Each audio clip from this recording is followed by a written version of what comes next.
While most countries are struggling to avoid a recession, a number of financial institutions have painted an optimistic outlook on the Indonesian economy.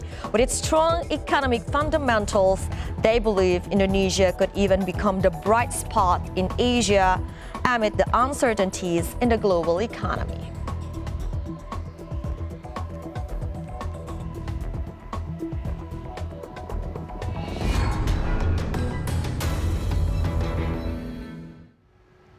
Hello, I'm Aline Ratmaja. You're watching the first edition of Economic Outlook. We bring you the latest state of a country's economy and a weekly roundup of domestic and global stock markets. And today, we'll also discuss the outlook of Indonesia's economy in 2023 with PUTERA SATRIA SAMBIJANTORO, economist at BAHANA Securities. Let's start with top economic news of the week. Coordinating Minister for Economic Affairs Airlangga Hartarto has encouraged members of the Association of the Southeast Asian Nation, ASEAN, to play a key role in maintaining the stability of the global economy.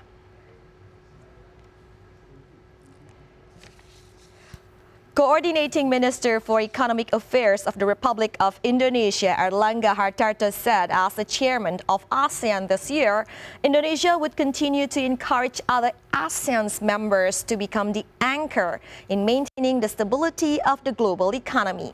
Indonesia was named the Asean Chairman in 2023 during the ASEAN Summit in Cambodia in November 2022. Indonesia leads ASEAN under the theme ASEAN Matters, Epicentrum of Growth, which consists of three important elements: strengthening the capacity and effectiveness, unity and centrality of ASEAN. The epicentrum of growth is related to ASEAN's role as the center of regional and world economic growth and consists of four important elements: health architecture, energy security, food security, and financial stability. Indonesia will also strive to strengthen ASEAN's position as a stable and peaceful region, uphold international law, and strengthen cooperation. Airlangga Hartarto hopes that ASEAN will be able to become a region that is strong, inclusive, and has sustainable economic growth.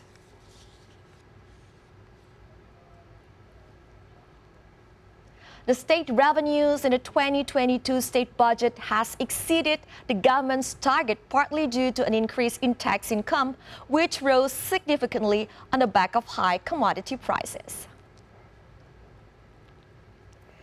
Addressing a media conference on the state budget on Tuesday, 3rd January 2023, Finance Minister Sri Mulyani said that the state revenues reached a total of 2,626 trillion rupiah, or equal to 167.88 million US dollars in 2022, surpassing the target of 2,266 trillion rupiah. Finance Minister Sri Mulyani said the 2022 state revenue rose by 30.6% from the 2021 figure of about 2,011 trillion rupiah.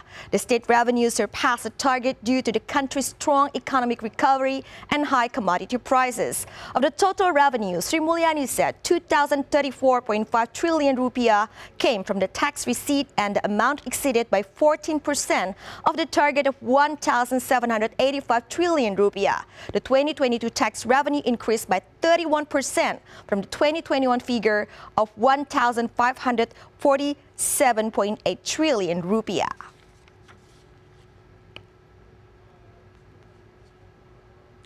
The Financial Services Authority, OJK, has issued a circular for banks to step up their cybersecurity amid rapid digitization in the sector. OJK Chairman Mahendra Siregar last Thursday said that the new directive was aimed at specifying banks' responsibility in ensuring the readiness of their system in the face of cyber attacks. Under the OJK circular issued on December 27th, banks need to assess the inherent risk of their IT system and the related risk management.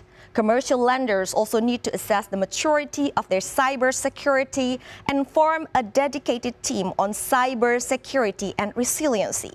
Banks are required to conduct stress testing on their cybersecurity at least once a year to seek the weak points in their IT system. This will help banks to be better prepared in handling potential cyber attacks. After conducting various attack simulations, the lenders need to report their findings to the OJK in 10 days.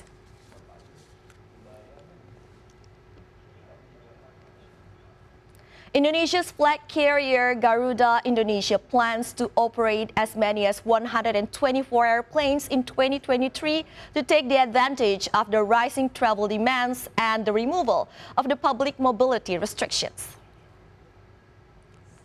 Garuda Indonesia plans to operate up to 66 aircraft, and its low-cost carrier unit Citylink plans to operate up to 58 aircraft this year.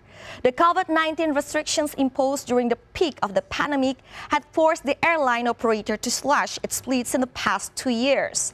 Garuda Indonesia operated only 53 airplanes, and its unit Citylink operated between 40 to 50 airplanes last year. The government had injected 7.5 trillion rupiah or $478 million in fresh funds into the airline operator in December last year after it had completed its debt restructuring program.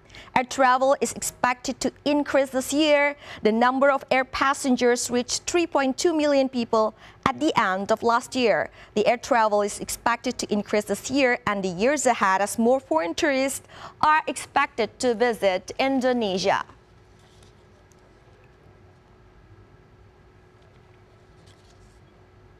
State-owned oil and gas company Pertamina and Shell Indonesia have lowered their fuel prices in all parts of Indonesia as an adjustment following the decline in oil prices in the global market. Pertamina has cut the price of non-subsidized fuel products such as Pertamax. The price of Pertamax in Jakarta was lowered by 1,100 per litre to 12,800 rupiah per litre from the previous 13,900 rupiah per litre in December last year. Meanwhile, the price of Pertamax Turbo fell by 1,150 rupiah per litre to 14,050 rupiah per litre from 15,200 rupiah per litre previously. As for Dex Light fuel, the price was adjusted to 16,150 rupiah per litre, down 2,150 rupiah per litre from the previous 18,300 rupiah per litre. And Pertamina Dex was set at 16,750 rupiah per litre, down to 2,050 rupiah per litre from the previous 18,800 rupiah per litre. Shell Indonesia has also cut prices of its fuel products. The company lowered its Shell Super to 13,030 rupiah per litre from 14,180 rupiah per litre previously. Then the price of the V-Power dropped to 13,810 rupiah per litre from 15,100 rupiah per litre previously. Shell also lowered the price of V-Power diesel to 16,890 rupiah per litre from 19,180 rupiah per litre. The following are Pertamina and Shell fuel prices. Indonesian coal producers plan to boost their coal output this year to capitalize on rising coal prices amid surging demand from China as well as India.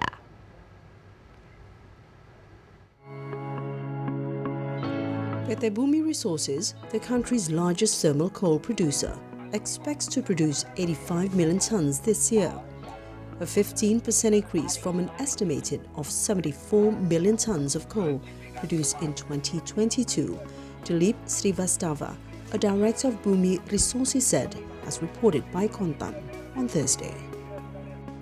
Bumi Resources, part of the Bakri Group, produced 53.7 million tons of coal in the first 9 months of 2002, the report showed.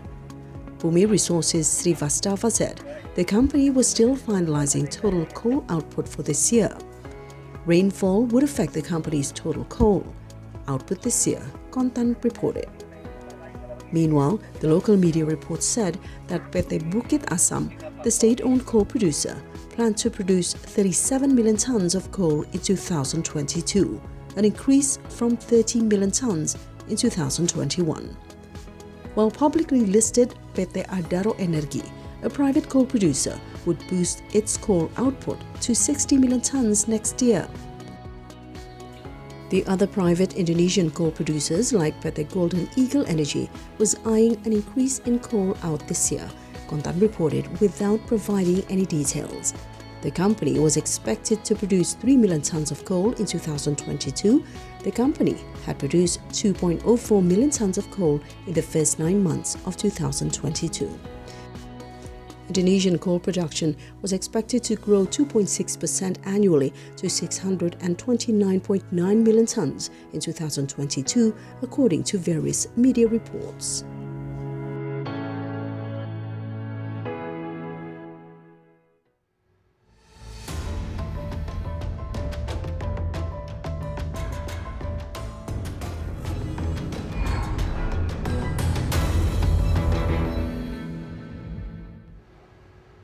Moving forward to our main report, while most countries are struggling to avoid a recession, a number of financial institutions have painted an optimistic outlook on the Indonesian economy. With its strong economic fundamentals, they believe Indonesia could even become the bright spot in the Asia amid the uncertainties in the global economy. How Indonesia can maintain the growth momentum amid growing global uncertainties, here are our reports on the opportunity and challenges ahead.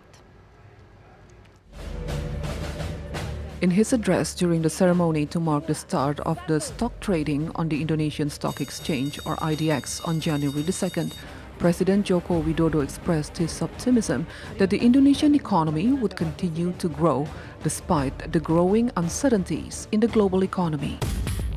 In fact, the president believes that this year could become a momentum for the country to grow to the next level. President Jokowi's optimism is not without reason. According to the president, the recent government's policy to remove public mobility restrictions, or PPKM, imposed 2 years ago to control the spread of coronavirus, will become the trigger of the economic growth. The removal of the COVID-19 restrictions will drive the wheel of economy in almost all business sectors. As the result, the main drivers of the economy, household spending, investment and export, will further grow, accelerating the pace of the economic growth. The global uncertainties during 2022 were the real test for the Indonesian economy, and Indonesia has successfully managed to pass it, as reflected by its ability to maintain economic growth within the level of 5%, while many countries were in the brink of recession. As reported by Statistic Indonesia, or BPS, Indonesia posted year-on-year GDP growth of 5.72% for the July to September quarter, higher than last quarter's growth of 5.44%. Growth has been boosted by a sharp acceleration in private consumption following the lifting of mobility restrictions and high commodity prices. During the third quarter, the household spending, which rose 5.39% year-on-year, contributed 50.38% to the GDP growth. Investment rose by 4.9% in the same period. Another main economic driver, exports, rose by 28% during January period on the back of rising commodity prices. Investment and exports respectively contributed 28.55% and 26.23% to the GDP. Despite persistent global economic turmoil, the Indonesian economy remains resilient with a promising outlook. Bank Indonesia projects solid national economic growth at the 4.5% to 5.3% range in 2023, before accelerating to 4.7% to 5.5% in 2024, underpinned by private consumption or household spending, investment and exports. The headline annual inflation rate picked up to 5.51% in December, compared with 5.42% in November. The central bank estimates the inflation will return to the range of between 3 and 4% in 2023 and to the range of 2.5% and 3.5% in 2024. Meanwhile, the Indonesian rupiah ended the year at 15,542 per US dollar, weakening from 14,378 per US dollar, while the Jakarta Composite Index, or JCI, closed the year at 6,850.62, higher than 6,691.12 at the end of the year. The growth outlook is subject to significant downside risks. Weaker global demand, tighter global financing conditions, capital outflows, and currency pressures could trigger more rapid monetary policy tightening than expected. Amid such uncertainties, almost all economists agree that Indonesia's economic growth will decline this year, but it will be still within the level of 5%.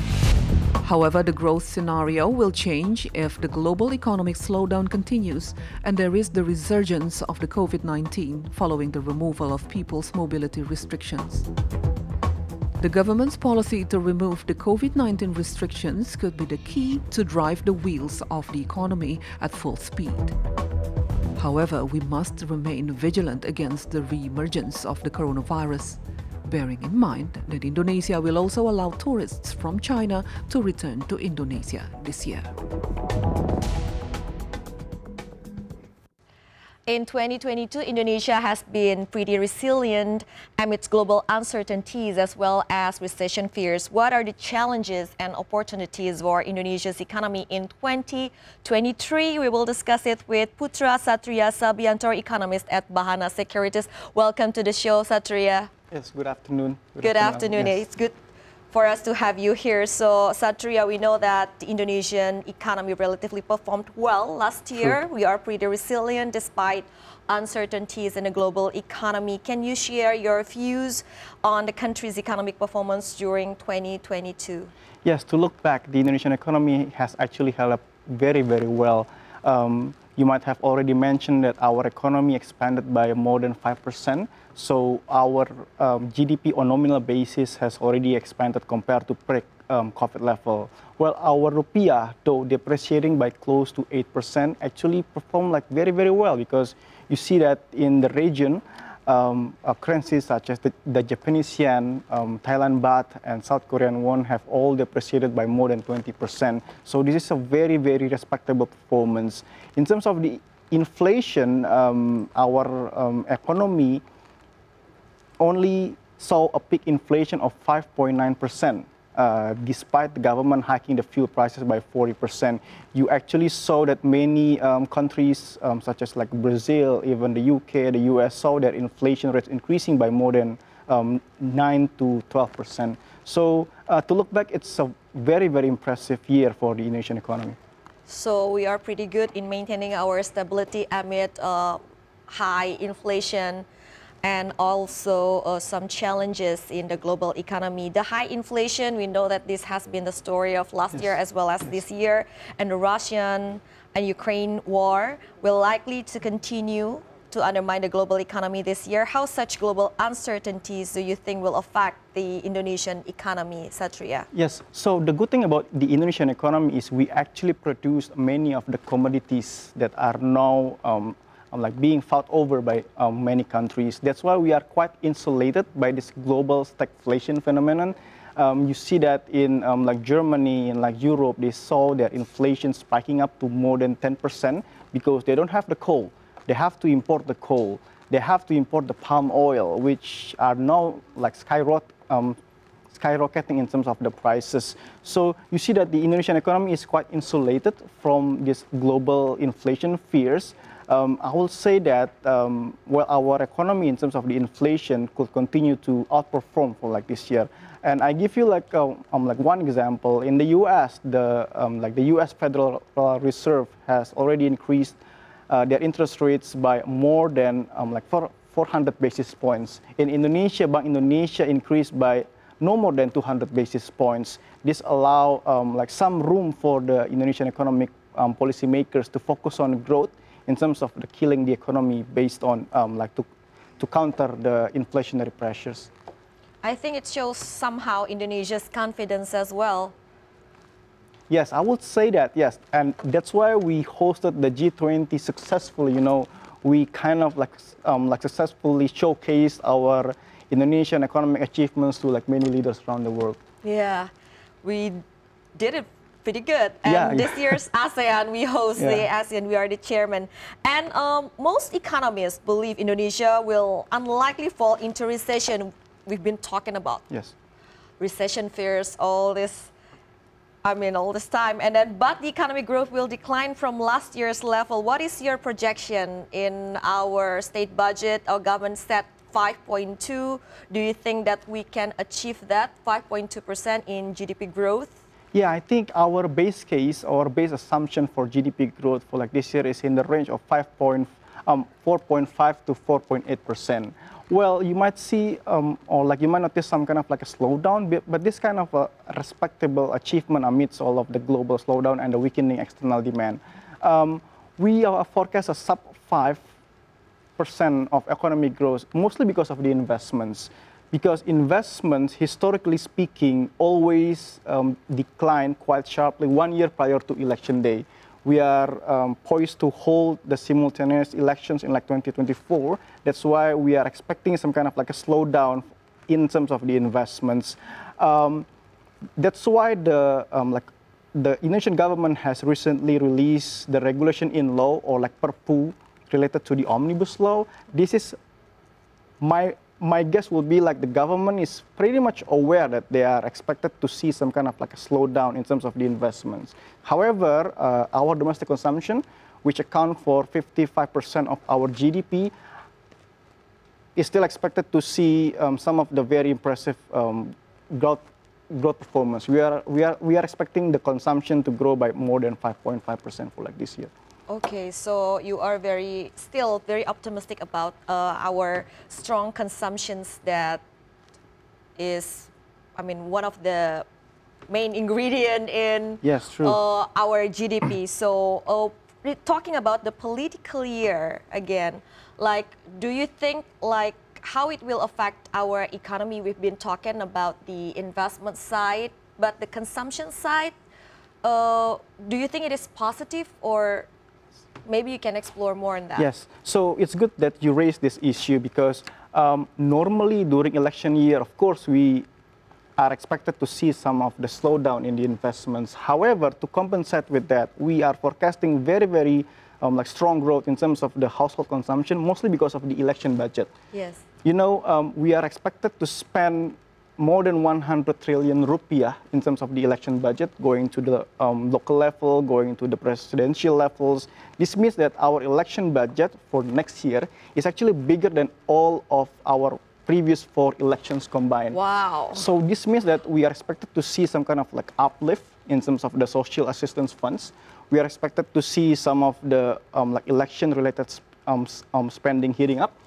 That means that government spending could actually accelerate just before the election year, enough to compensate some of the slowdown in the investments. So if we look at the commodity prices, some investors, stocks investors, they are afraid of the slowing down of the commodity prices, and we rely heavily as well on the tax from coal, our coal exports. So how do you see the slowing down of the coal prices lately? Will it affect our state budget's revenue target as well as the spillover effect to our consumption? Yes, and like this is a very good point because our investors, our foreign investors that I talked to, they all have expressed some kind of like fear.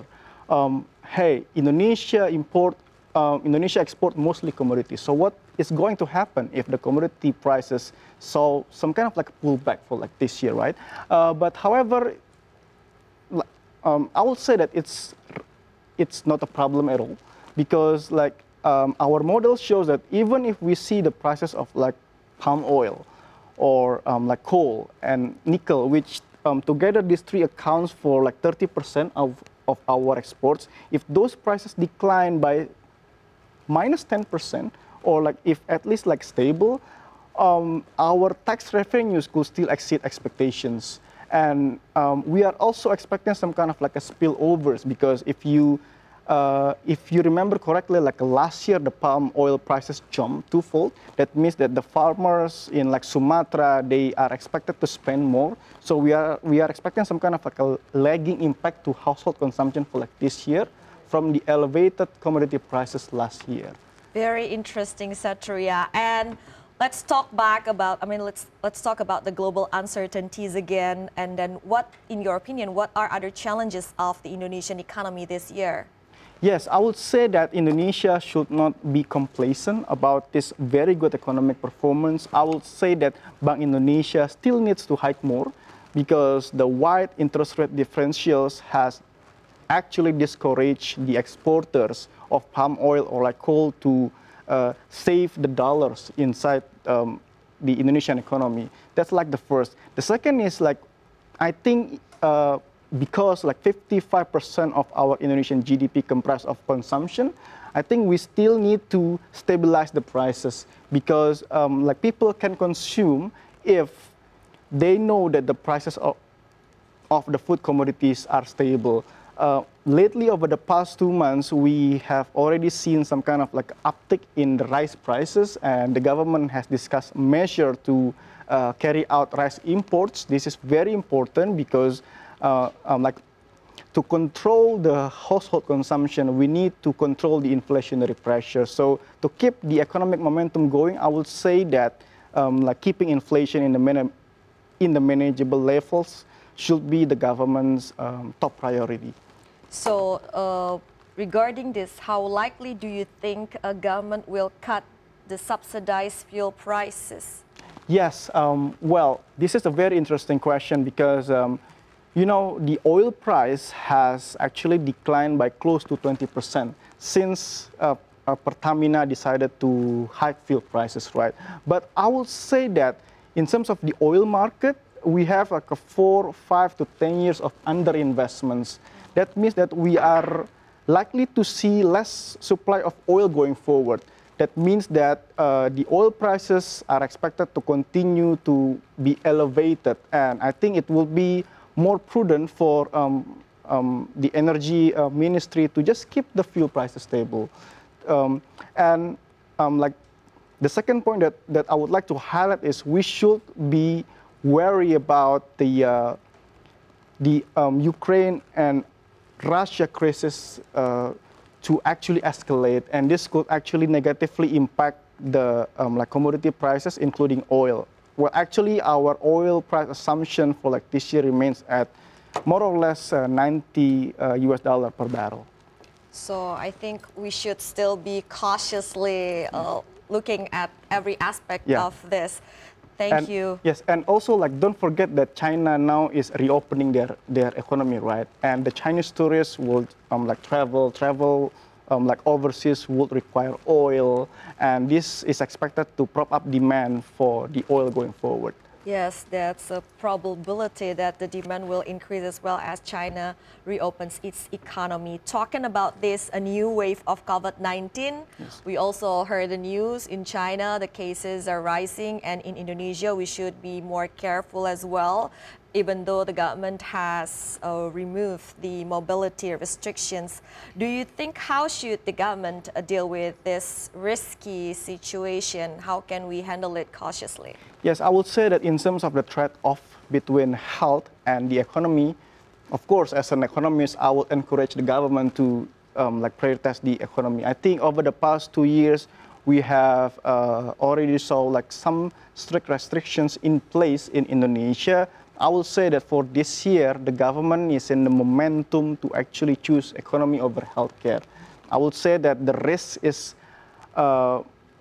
like quite small that we are expected to see some kind of like a fresh outbreaks again in terms of the COVID-19 for like this year. I have been monitoring closely developments in China, and fortunately, the researchers there have yet to conclude that the recent outbreak has sparked a new mutation. So I would say that the government need to really focus the economy going forward for like this year to really like open the economy and to like really expand the domestic consumption. Okay, so about the domestic consumption, how big is the contribution of tourism if we have like more foreign tourists as well as domestic travelers increase due to the removal of mobility restrictions? How would that help our economy? Yes, of course. Like we run the model on the external balance, and it actually affects some kind of like gritty. So like every year, Indonesia used to like record a surplus of close to 17 billion from FX tourism earnings. You know, last year and the year before, we only recorded like between 1 to 4 like billion US dollar. That means that if you used to post like 70 billion of like surplus in the travel service balance, now you only post like a 4 billion. That means like a more than 10 billion of US dollar of like FX tourism earnings lost. We are expecting to see some kind of like influx of like FX earnings returning. That means that we are expected to see that this FX and dollar earnings to like support the rupiah outlook for this year. Okay, one last question for you. Sure. How likely the Fed will cut interest rates, since we have seen some new economic data that the Fed rate hike starts taking its intended effects? Yes, so yeah, it's like very interesting because you raised this issue, because all of the analysts working in the capital market, they have their eyes fixated on one thing and one thing only, which is the Fed. Because there's an adage in the capital market: just don't fight the Fed. Whatever the Fed is doing, just don't fight it. And like over the past 2 to 3 years, they have injected so much liquidity, and now they are trying to pull it off, right? So we are expecting that the Fed to remain hawkish. That means that they are very unlikely to cut interest rates. I know that many like capital market observers have already priced in that, hey, inflation in the US might be slowing down, so the Fed might, well, they can like cut rates, but like our base case assumption for the Fed this year is for them not to cut rates. So that means that we need to be very cautious going forward. If the Fed doesn't cut rates, that means Indonesia should still have quite expensive borrowing costs. That means that no catalyst for the risk assets such as stocks and bonds. That means that we should not let our guards down, and Bank Indonesia should also not let their guards down by cutting interest rates like too soon. Thank you very much, very insightful. Thank you, PUTERA Satria Sambijantoro, Yes, economist at Bahana Securities, for joining Economic Outlook today. And we will move to the markets roundup after this.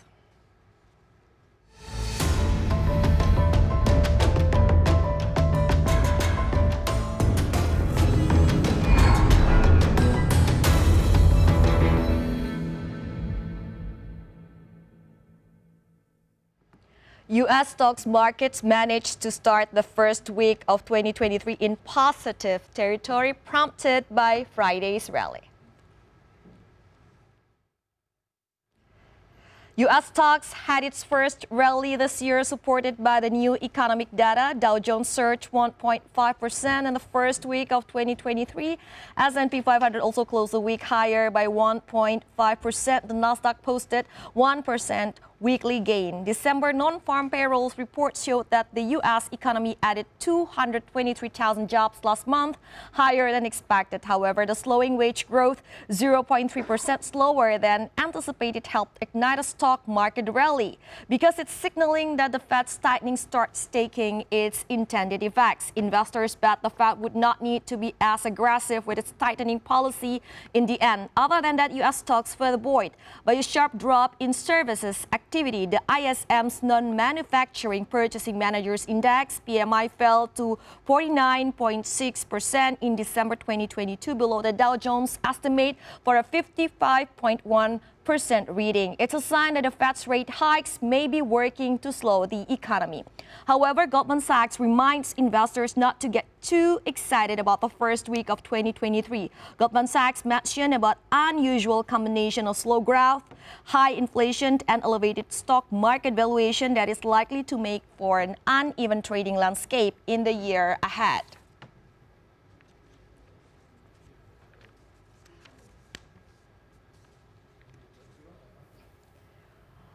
Meanwhile, JCI, the Jakarta Composite Index, closed at 6,684, falling 2.42% in the first week of 2023, making it the worst among its peers in ASEAN. Jakarta Composite Index failed to start the year in a positive territory. JCI lost 166 points to close lower by 2.42% at 8,884, making it the worst performer in ASEAN, followed by FTSE Bursa Malaysia KLCI that declined by 1.12% in the first week of 2023. Selling pressure from foreign investors has led to net foreign sale reaching 1.7 trillion rupiah in a week. Almost all sectors in Jakarta Composite Index weakened last week, led by IDX Energy, which fell 7.01% in the first week of 2023. As we know, IDX Energy was the most leading sector in 2022 and booked the biggest gains among other sectors. But in the first week of this year, IDX Energy saw significant slump due to profit-taking and declining coal prices, as news broke that China is set to partially lift its unofficial ban of Australian coal, which has been in place since 2020. From 2nd of January to 6th of January, only two sectors managed to close higher, namely IDX Consumer Non-Cyclicals and Basic Materials. Now let's take a look at the movers in the first week of 2023.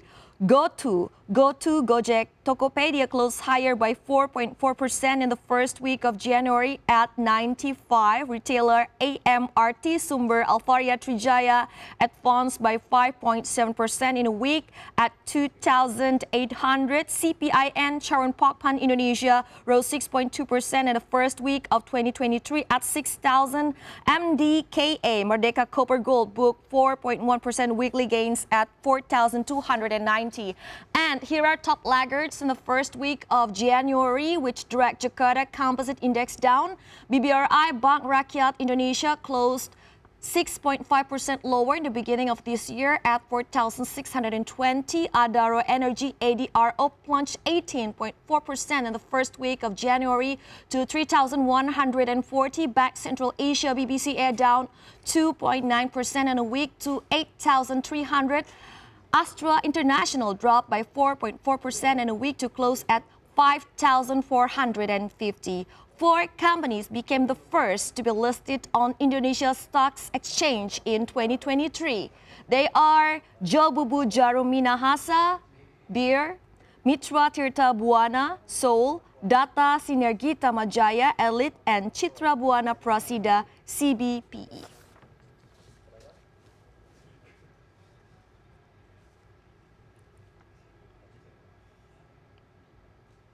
Okay, that's the wraps up of the first edition of Economic Outlook. Thanks for watching. I'm Aline Wiratmaja. See you. Bye.